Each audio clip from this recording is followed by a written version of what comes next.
la grabación y la sesión de hoy.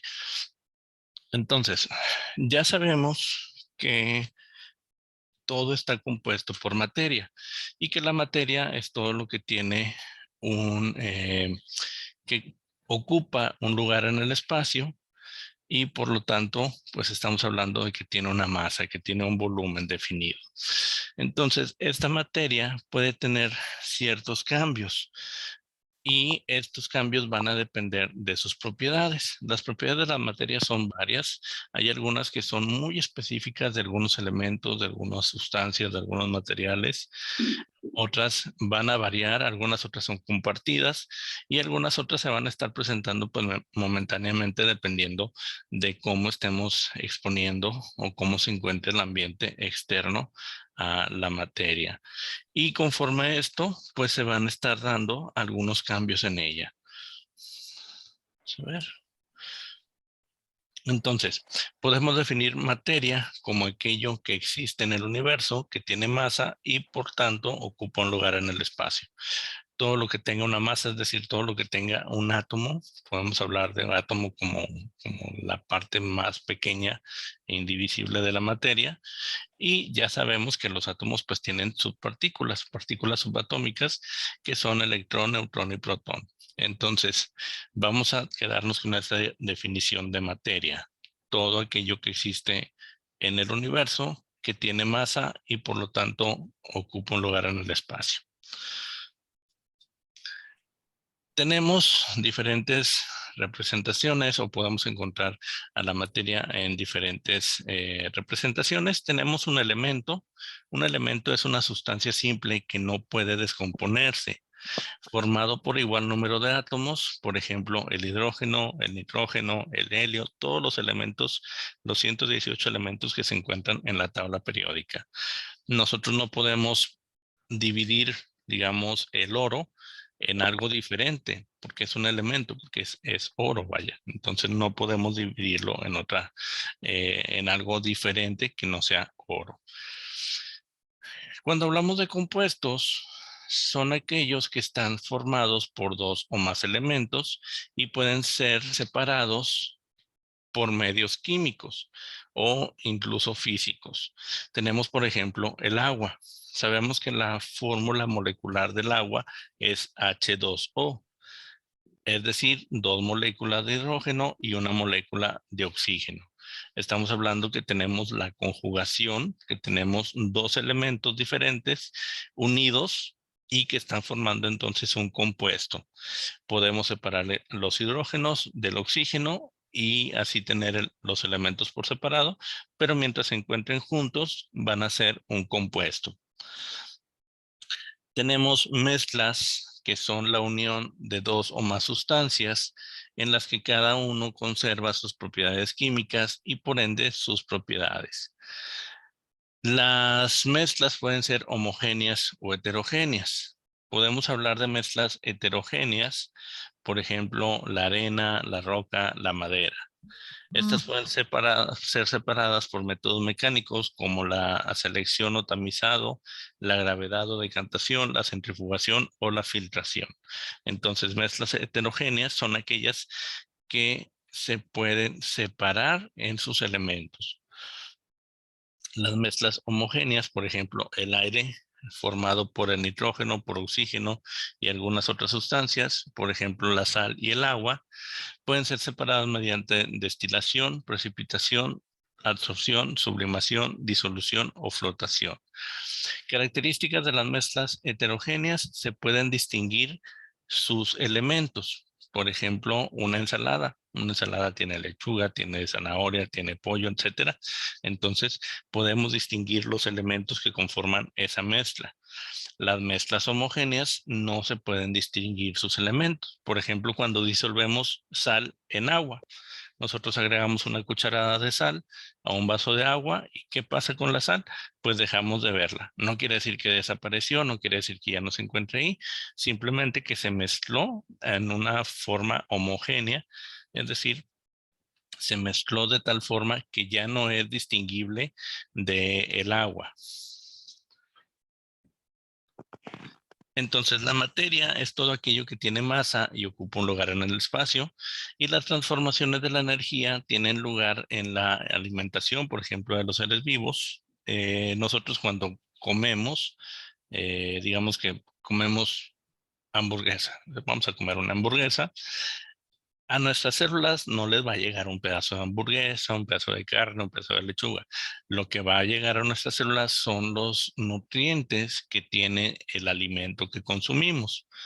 Entonces, para esto es necesario que exista una transformación de esos alimentos a sustancias más simples, a moléculas más simples, como son carbohidratos, lípidos, proteínas, etcétera. Entonces, toda esta cuestión de la transformación, pues también tiene que ver con los sistemas biológicos. La materia está compuesta por diferentes propiedades, como les había mencionado. Ya sabemos que es aquello que tiene volumen y masa y se describe por sus propiedades. Pueden ser clasificadas de dos formas: generales y específicas, o extensivas e intensivas. Vamos a ver a qué se refiere cada una de estas.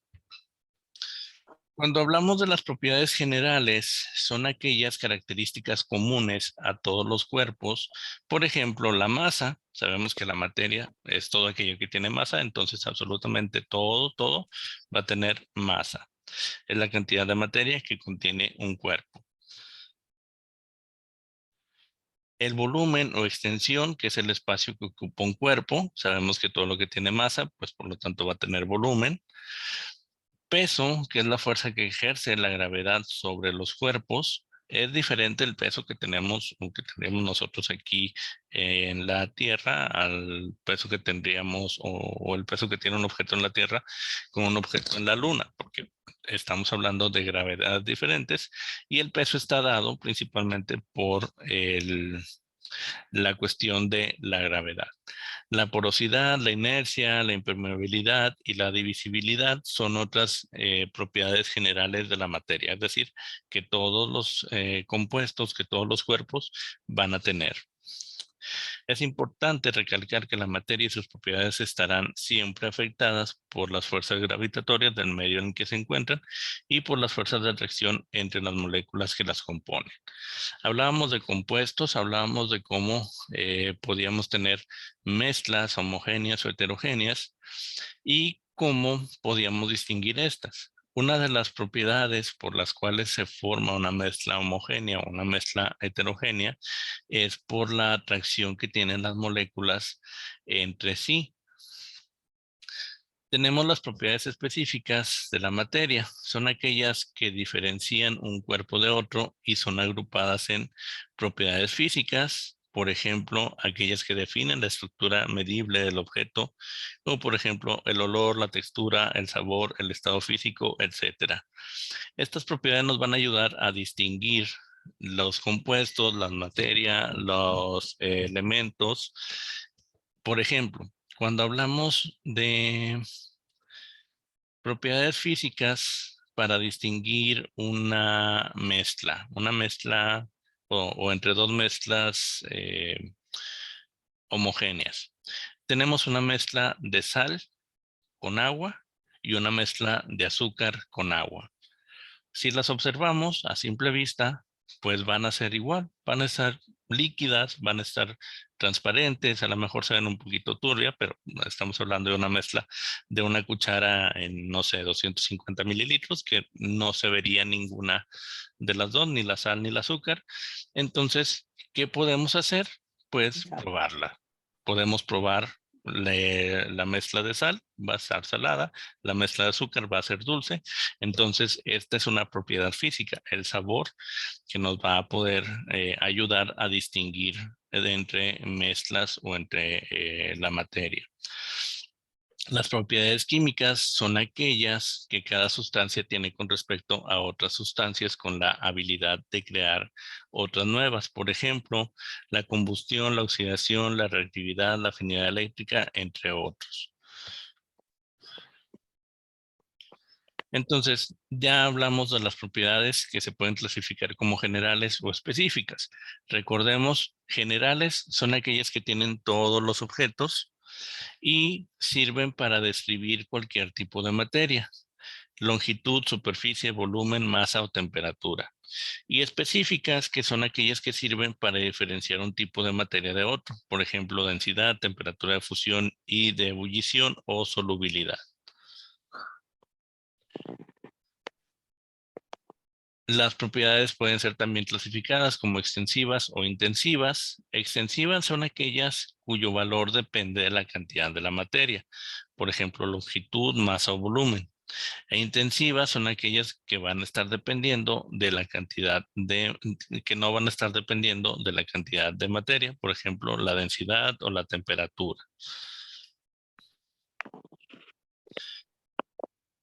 Entonces, propiedades de la materia generales o específica son aquellas generales las que nos ayudan a distinguir, a diferenciar una sustancia de otra. Tenemos masa, peso, volumen, inercia, porosidad, impermeabilidad y divisibilidad.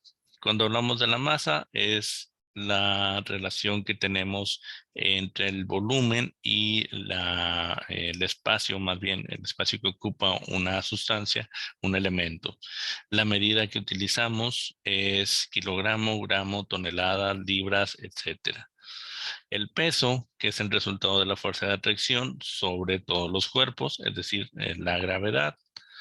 El volumen, que es el espacio que va a ocupar un cuerpo, y pueden ser medidas en mililitros, litros, metros cúbicos, centímetros cúbicos, etcétera. Por ejemplo, este nos sirve para determinar el volumen de un cubo utilizando fórmulas pues ya más relacionadas a las matemáticas. La inercia es aquella tendencia que tienen todos los cuerpos a mantener su estado de reposo o movimiento a menos que una fuerza actúe sobre ellos. Creo que a todos nos ha pasado que cuando hemos abordado algún camión, o en el metro o cualquier transporte en el cual específicamente cuando, se siente más cuando vamos de pie, cuando frena o cuando arranca incluso, nuestro cuerpo pues se va a favor de hacia dónde iba avanzando o hacia dónde se encontraba en nuestro cuerpo, y esto se refiere específicamente a la inercia. La divisibilidad, la materia puede dividirse en partes más pequeñas. Recordemos que la parte más pequeña de la materia sería el átomo, es decir, la divisibilidad se limita a llegar a la parte del átomo en un elemento. La impermeabilidad que un cuerpo es la característica que un cuerpo tiene al no poder ocupar el mismo espacio de otro al mismo tiempo. Podemos tener dos líquidos y si nosotros agregamos, si los mezclamos, no va a ocupar el mismo espacio, va a estar llenando otro espacio. Tenemos un vaso a la mitad con agua. Si agregamos más agua, pues no quiere decir que aunque sean líquidos se vayan a mezclar y vayan a ocupar el mismo volumen, el mismo espacio, sino que va a estar ocupando un espacio diferente. Cuando hablamos de propiedades específicas, son aquellas que permitan diferenciar una sustancia de otra. Por ejemplo, el punto de ebullición, que es la temperatura a la que una sustancia hierve. Vamos a poner el ejemplo del agua. El agua hierve a 100 grados centígrados. Es cuando empieza a ebullir, es cuando empieza a pasar de un estado líquido a un estado gaseoso. El punto de fusión es la temperatura a la que un sólido pasa a un estado líquido. Tenemos un hielo que para llegar a ser sólido, tuvo un cubo de agua, ya, tuvo que haberse sometido por algún tiempo a una temperatura de 0 grados, se solidifica, y a una temperatura ambiente, una temperatura, bueno, más bien una temperatura por arriba de 0 grados, va a comenzar a derretirse, es decir, va a comenzar a fusionarse. La densidad es la relación entre la masa y el volumen que ocupa. Tenemos, por ejemplo, una mezcla entre agua y aceite. Cuando hablamos de diferentes densidades, estamos refiriéndonos específicamente a qué sustancia es más densa, es decir, qué sustancia va a permanecer, en este caso del aceite, la densidad es menor que el agua y se va a encontrar flotando. Podemos revolver el vaso, una botella, etcétera, y Podríamos suponer que se mezcla un poquito, pero siempre se van a estar viendo como tipo gotas. Y al final, por la cuestión de la diferencia de densidad, este se va a separar. La solubilidad de la propiedad de algunas sustancias de disolverse en otra. Ya vimos varios ejemplos de agua y azúcar o de agua y sal en las cuales pues se puede disolver el sólido en un líquido. La elasticidad, la fragilidad, tenacidad, que es la resistencia a romperse, la dureza, que es la resistencia a ser rayado, la maleabilidad y la ductibilidad son algunas otras propiedades de la materia, y también tenemos propiedades organolépticas que son percibidas por nuestra vista. Por ejemplo, el color. Cuando nosotros vemos una barra de cobre, vamos a decir, y una barra de oro, pues podemos diferenciarlo porque el oro es amarillo, el cobre va a ser, vaya la redundancia, va a ser color cobrizo, como un poco rojo. Eh, Oído, gusto y olfato también nos ayudan a distinguir entre la materia de acuerdo a las propiedades organolépticas.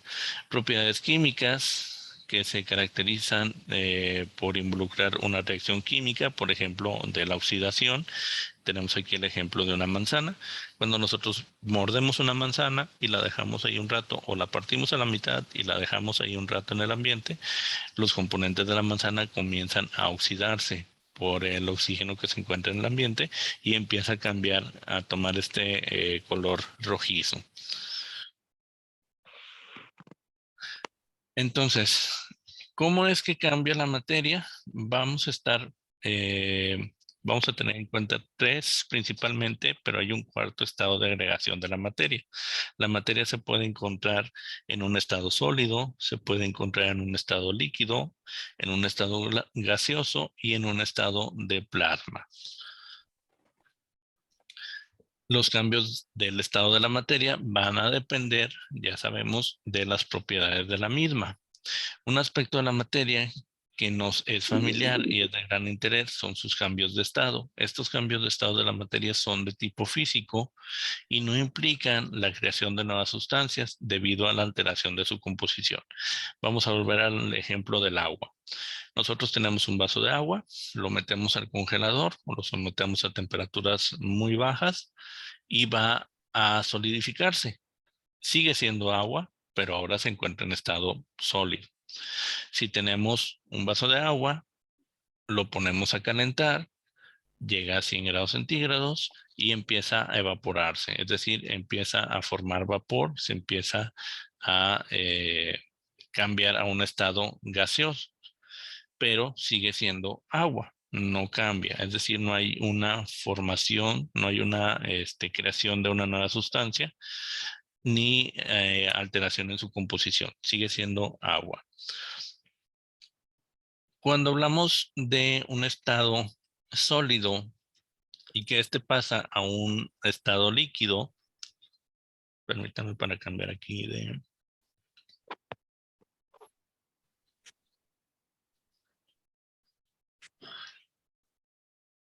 Me fui muy atrás. Aquí está. Quiero el puntero. Ok. Cuando hablamos de... Mejor pluma. Cuando hablamos de un estado sólido y que va a pasar a un estado líquido, estamos hablando que va a haber un cambio, es decir, va a haber una fusión. El sólido se va a convertir en líquido. Cuando el líquido se convierte a gas, estamos hablando de una evaporación. Podemos regresar este gas a líquido cuando bajamos la temperatura y estamos hablando entonces de una condensación. ¿Qué es lo que ocurre, por ejemplo, cuando hay lluvia? Las nubes pues se encuentran en estado gaseoso, baja la temperatura o se topan con una corriente de aire frío. ¿Y qué hace? Pues el gas se comienza a condensar y se forma líquido. Podemos verlo también, por ejemplo, cuando hervimos agua. Si hervimos agua en un recipiente que tenga una tapa transparente, podemos ver que cuando está hirviendo empieza a evaporarse, pero si también observamos, hay algunas gotas que se van formando en la tapa. ¿Por qué? Porque el vapor que sube entra en contacto con la tapa, baja la temperatura de ebullición, es decir, la temperatura de evaporación, y se condensa, es decir, se regresa a estado líquido. El estado líquido lo podemos pasar a un estado sólido mediante la solidificación, que sería un proceso pues meramente de congelación. Podemos pasar el estado sólido directamente a un estado gaseoso mediante la sublimación y podemos regresar a un estado gaseoso a un estado sólido mediante la deposición, sin ser necesario pasar por un estado líquido. Entonces, existen cambios de estado de la materia.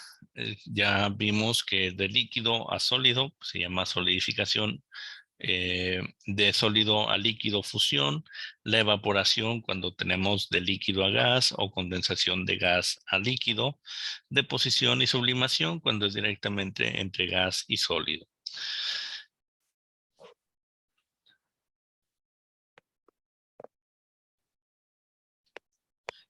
Y bien, ¿hay alguna duda hasta aquí? No, ninguna. Ninguna, muy bien. ¿Alguien más? ¿Alguna duda?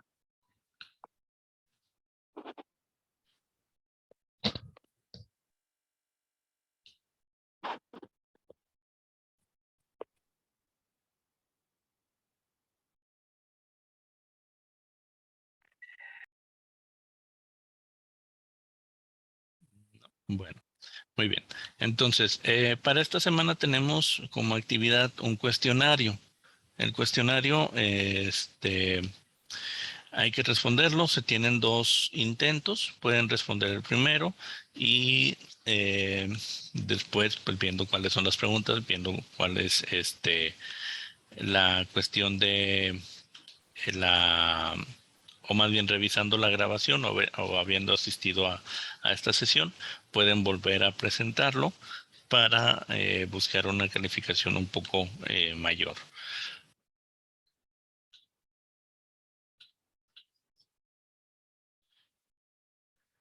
Vamos a, si alcanzamos a ver rapidito esta parte de energía. Eh, Sabemos que la materia pues tiene esa capacidad de transformarse, de cambiar, dependiendo del estado físico o químico que se encuentre o de sus propiedades, ya sean eh, específicas o generales. La energía la vamos a definir como la capacidad de realizar un trabajo, donde la palabra trabajo significa el desplazamiento de una masa en contra de una fuerza. Actualmente la energía es considerada como el principio de actividad interna de la masa. Tenemos dos tipos de energía, la energía cinética y la energía potencial. Cuando hablamos de la energía cinética es la energía,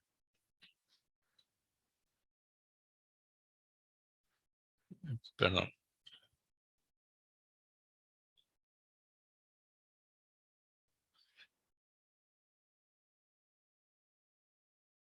la energía que se encuentra en un estado, digámoslo así, de reposo, una presa, por ejemplo, que almacena agua, posee energía potencial. Perdón, me equivoqué. Hablamos de la energía potencial. Porque se encuentra en reposo. Sabemos que cuando abrimos una compuerta empieza a correr el agua, empieza a funcionar las turbinas que pueda tener la presa y empieza a generarse energía. Cuando hablamos de energía cinética, estamos hablando de la energía que tiene un cuerpo en movimiento. Entonces, se puede aprovechar este tipo de energía o estos dos tipos de energía a favor de nosotros. De hecho, lo hacemos comúnmente. Por ejemplo, la mayoría de la energía eléctrica es obtenida por la energía cinética del agua, que ya sabemos, antes fue una energía potencial, se encontraba en una presa. Cuando comienza a circular, comienza a generar un movimiento una turbina empieza a captar esa energía cinética y la transforma en energía eléctrica. Tenemos algunas manifestaciones de energía, por ejemplo, la energía térmica, la energía por biomasa, solar, química, eléctrica, hidráulica, eólica, luminosa, entre muchas otras.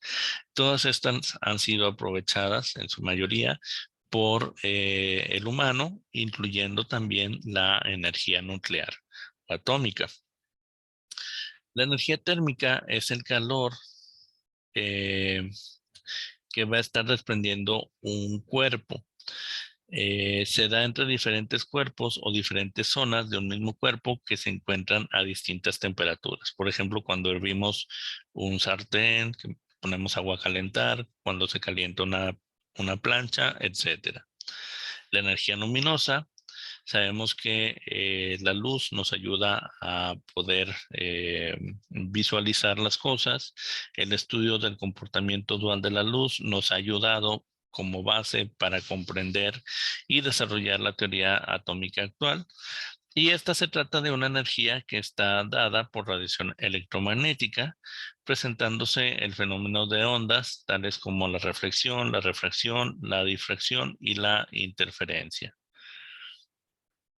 Tenemos otras energías, por ejemplo, la biomasa o energía un poco, digámoslo así, verde, energía más orgánica, en la cual materia orgánica se transforma en combustible, ya sea sólido, gaseoso o líquido, para poder producir vapor, electricidad y gases.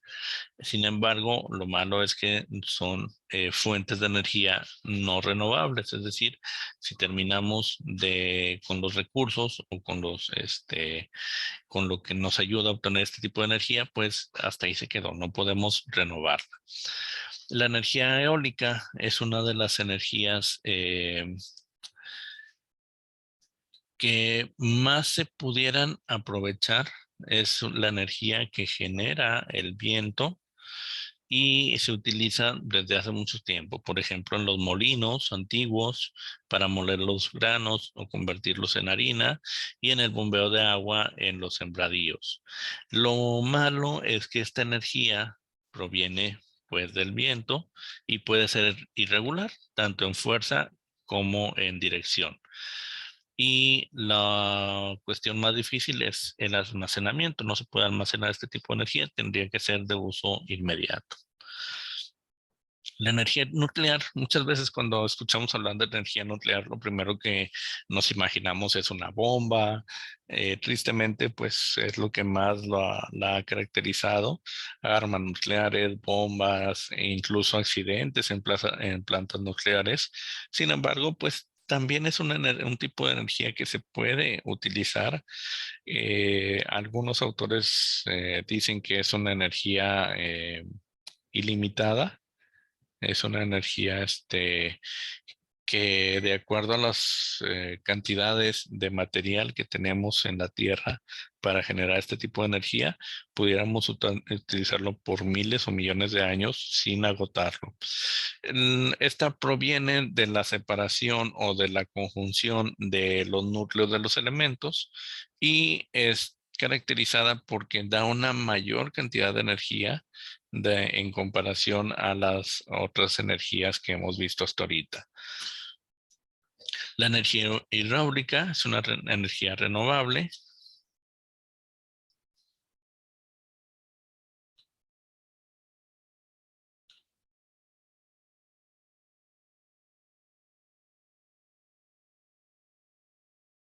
No sé si estén viendo mi pantalla. Me estaba compartiéndola, no sé si se quedaron hasta aquí o se continuó con este tema de la energía. De todas maneras, les voy a pasar las diapositivas para que las tengan y puedan ir siguiendo la grabación eh, con las diapositivas. Hablamos de la energía nuclear y la energía hidráulica. Es una de las fuentes de energía renovables. Mientras tengamos agua, pues vamos a seguir teniendo energía. Algo malo es, por ejemplo, lo que está pasando en el estado, que bueno, no tenemos agua, entonces prácticamente pues la cantidad de energía producida de esta manera pues disminuye.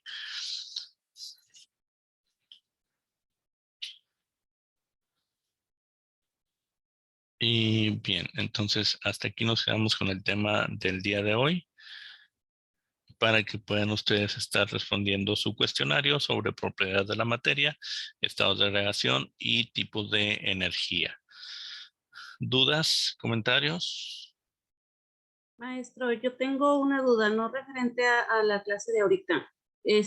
A mí no me aparece las actividades pasadas calificadas y también le he estado mandando mensaje y ningún mensaje me ha contestado, ya tengo 15 días.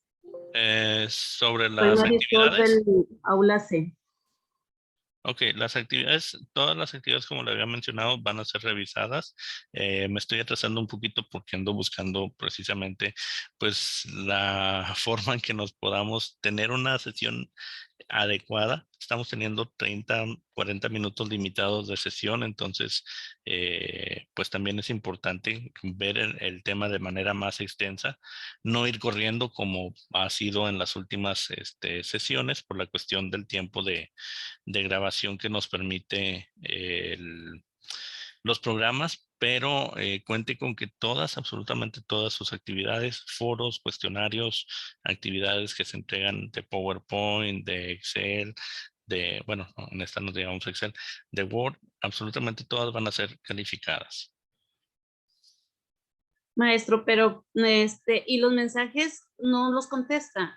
O que es que si tengo una duda, o sea, ahorita no tengo, sí me he metido a las clases, pero referente a hacer la tarea o algo que en el transcurso que le está realizando me surge alguna duda, me tengo que esperar hasta la siguiente clase, pero ya se me vence el tiempo de enviarla. Entonces, ¿cómo podríamos comunicarnos con usted si no es por el mensaje?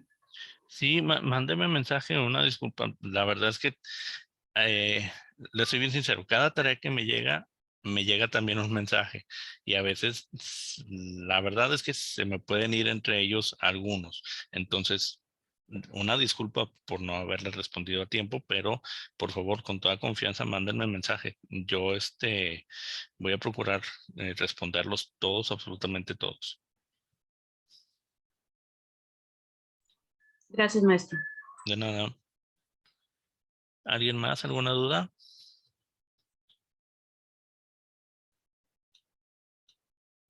Maestro, yo no tengo ninguna duda, solo le comento, ¿la clase no la puede dar por Teams? Eh, Tendríamos que crear una cuenta en Teams, tengo entendido, o no sé si se pueda hacer con cualquier eh, ¿cómo se llama? Con cualquier cuenta de Outlook o de Hotmail. Voy a revisar eso. Porque, porque en Ajá. esa plataforma nos da la maestra de lectura y redacción. Ah, ok. ¿Y con qué correo ingresan ustedes? Pues yo he ingresado como invitado, antes que nada más descargué la aplicación, ingreso como invitado. Ok. Voy a tomarlo en cuenta porque sí, Teams es otra plataforma que permite grabar mayor cantidad de tiempo y creo que tiene limitado hasta 100 participantes. Entonces creo que sería también buena opción. Para la siguiente semana, al menos ya en Zoom no, porque no nos deja grabar mucho, pero voy a evaluar si es en StreamYard o si es en Teams. Yo les paso igual puntualmente el domingo. El lunes a primera hora ya tienen el enlace para ingresar a la sesión. Gracias por la opción. Gracias. Muy bien. Bueno, antes de que nos corte la sesión, a la brevedad cargo la presentación, comparto las diapositivas para que las tengan a la mano y puedan ir siguiéndolas con la revisión o con el repaso que den a la grabación para que la tengan ahí a la mano al tiempo que ustedes responden su cuestionario, si es que aún no lo hacen. Les recuerdo, tienen dos opciones, digo dos oportunidades y la calificación que se toma en cuenta, pues es la que sea mayor de estas dos oportunidades que pueden responder. Entonces, si no hay más, me despido. Nos vemos el siguiente martes. Eh, Y esta semana tendrían ya sus calificaciones de las 2 actividades y esta tercera se califica automáticamente. Entonces, en esta semana cuenten con sus evaluaciones. Gracias, que tenga feliz día. Gracias, igualmente. Gracias, maestro.